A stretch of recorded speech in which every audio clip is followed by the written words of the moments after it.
Hello friends, welcome to flavories and delicacies. இன்றைக்கி நாம் செய்ய போகிறது, இது பார்த்தாலே உங்களுக்கு தெரியும் ஏறக்குறைய, இது ஒரு ரசம் தாங்க.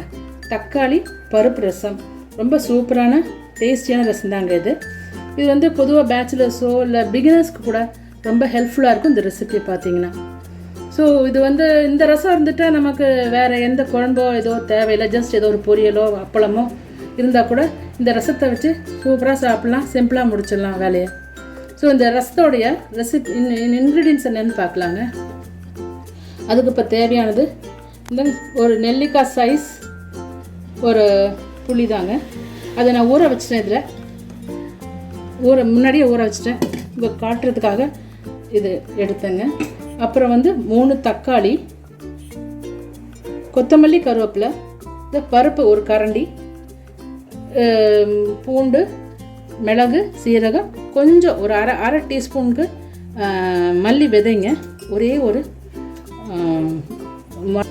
இப்போ இது வந்து ஒரு மிளகாய்ங்க, கொஞ்சம் காயப்பொடி. அப்புறம் இந்த பருப்பு காலையில் சாம்பாருக்காக பருப்பு செய்யும்போது இதுக்கு கொஞ்சம் சேர்த்து செஞ்சேன் பருப்பு, வெந்த பருப்பு. இவ்வளோ எல்லாம் தாங்க இன்க்ரீடியன்ட்ஸ். இப்போ என்ன செய்யணுன்னா, இந்த 3 தக்காளியை வந்து ஃபஸ்ட்டு அரைச்சிட்டு வந்துடலாங்க. இது தக்காளியை அரைச்சிட்டு வந்துட்டாங்க.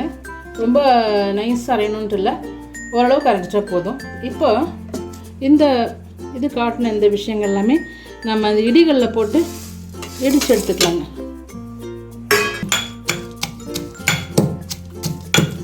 இப்போ அந்த தக்காளி அரைச்சாச்சுங்க. இந்த இடித்து அந்த இன்க்ரீடியன்ஸ், ட்ரை இன்க்ரீடியன்ஸ் எல்லாம் இடித்து வச்சாச்சு. இனி இப்போ ரசம் தாளிக்க ஆரம்பிச்சிடலாம்.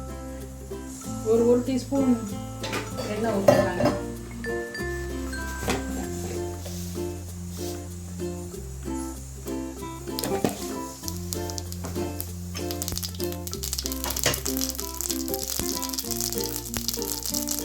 புளித்தண்ணி,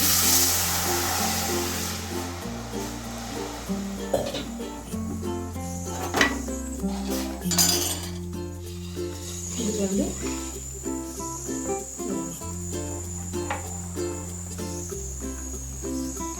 இப்போ புளித்தண்ணி ஊற்றியாச்சுங்க, தாளிச்சிட்டு. இப்போ வந்து தக்காளி, அரைச்ச தக்காளி,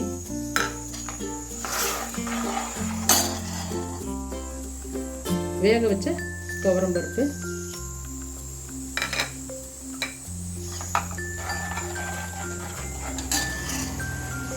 இந்த இடித்தது, அப்புறம் இந்த கருவேப்பிலை இதையும் போட்டுட்டு, பெருங்காயத்தூள்,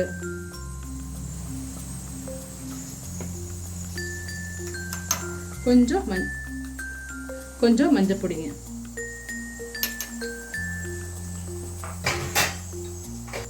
இந்த ரசத்துக்கு தேவையான உப்பு போட்டாச்சுங்க. இது கொஞ்சம் திக்காக இருக்குது. ஸோ கொஞ்சம் ஒரு டம்ளர் அளவுக்கு தண்ணி ஊற்றிக்கலாம்.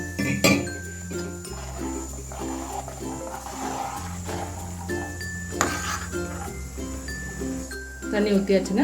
இப்போ இது கொதிக்கட்டுங்க. கொதிச்சதுக்கப்புறம் மல்லித்தலை போட்டு இந்த ரெசிபி ஃபினிஷ் பண்ணிக்கலாம். இப்போ கொதிக்க ஆரம்பிச்சிருச்சுங்க. ஓரளவு கொதி வரட்டுங்க. ரொம்பவும் கொதிச்சு இது பண்ண வேண்டாம். லைட்டாக இந்த கொதி வரும்போதே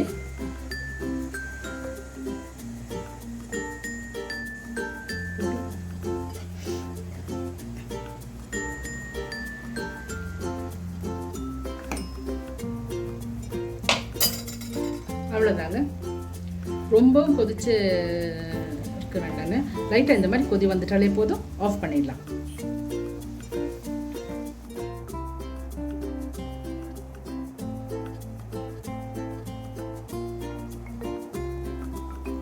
அவ்வளோதாங்க, இந்த ரசம் செஞ்சு முடிச்சாச்சுங்க.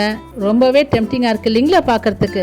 நீங்களும் இதே மாதிரி வீட்டில் செய்யுங்க, எல்லாருக்கும் பிடிக்கும். பிடிச்சிருந்தா, இந்த வீடியோ பிடிச்சிருந்தா கண்டிப்பாக லைக் பண்ணுங்கள், சப்ஸ்கிரைப் பண்ணுங்கள், உங்கள் ஃப்ரெண்ட்ஸ் அண்ட் ரிலேட்டிவ்ஸ்க்கு ஷேரும் பண்ணுங்கள். தேங்க்யூ. அடுத்த ரெசிப்பியில் பார்க்கலாம்.